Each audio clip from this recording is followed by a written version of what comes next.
Welcome to P001 on units and dimensions.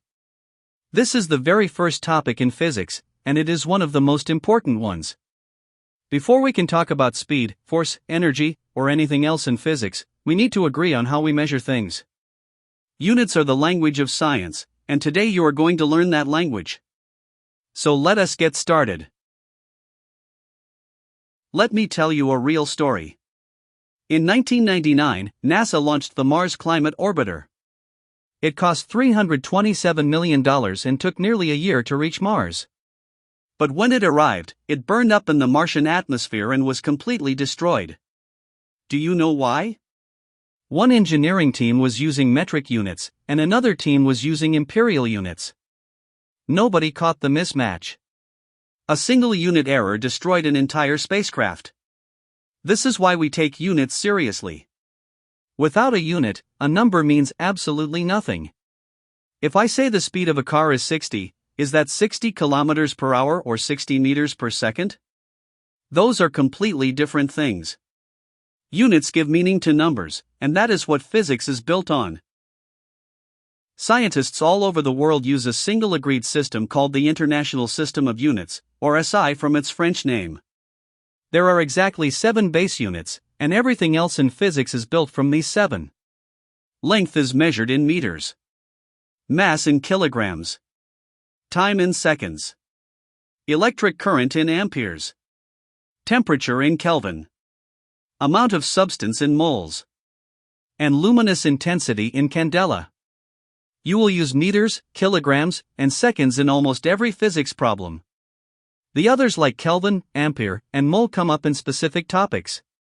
For NEET, make sure you know all 7 because they do ask you to identify which quantities are base units and which are derived.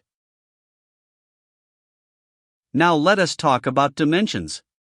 Every physical quantity can be expressed in terms of the fundamental quantities, mass m, length L, and time t. We write these in square brackets. For example, force equals mass times acceleration. Mass has dimension m, acceleration is length per time squared, so it is Lt to the power of -2. Put them together and force has dimension mLt to the -2. This is the dimensional formula of force. Similarly, velocity is displacement divided by time, so its dimension is Lt to the -1. Energy has dimension mL squared T to the -2. You need to memorize the dimensions of at least 10 to 15 common quantities for NET. The table on screen shows the most important ones. Here is one of the most powerful tools in all of physics, the principle of homogeneity. It says that in any valid physics equation, the dimensions on the left side must exactly equal the dimensions on the right side. Let us verify the equation v squared equals u squared plus 2 as. On the left, v squared gives us L squared t to the -2. On the right, u squared also gives L squared t to the -2. And 2s, whereas Lt to the -2 and s is L, gives us L squared t to the -2 as well. All 3 terms match. So this equation is dimensionally correct. This principle is incredibly useful. If someone gives you an unfamiliar formula in an exam, you can check whether it even makes sense dimensionally before trying to use it. If the dimensions do not match, the formula is simply wrong. Dimensional analysis has 3 main uses. The first is to check formulas, which we just saw. The second is to convert units. For example, to convert 90 kilometers per hour to meters per second, you multiply 90 by 1000 to convert kilometers to meters, then divide by 3600 to convert hours to seconds. That gives you 25 meters per second. The quick shortcut is, divide by 3.6. The third use is to derive formulas. If you know which quantities a physical phenomenon depends on, you can use dimensional analysis to figure out the relationship between them. This is a higher level skill, but NET does test it occasionally. For now, focus on checking formulas and converting units, as those appear most frequently. Let me give you some focused exam tips for NET. First, memorize the dimensional formulas of force, energy, power, and pressure. These 4 come up again and again.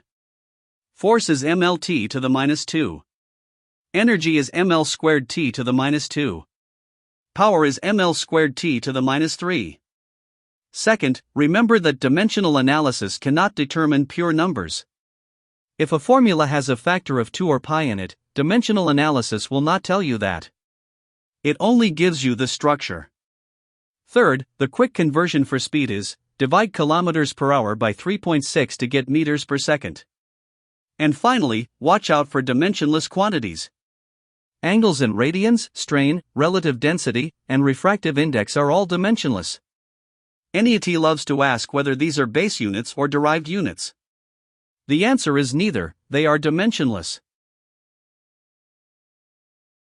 Let us wrap up what you have learned today.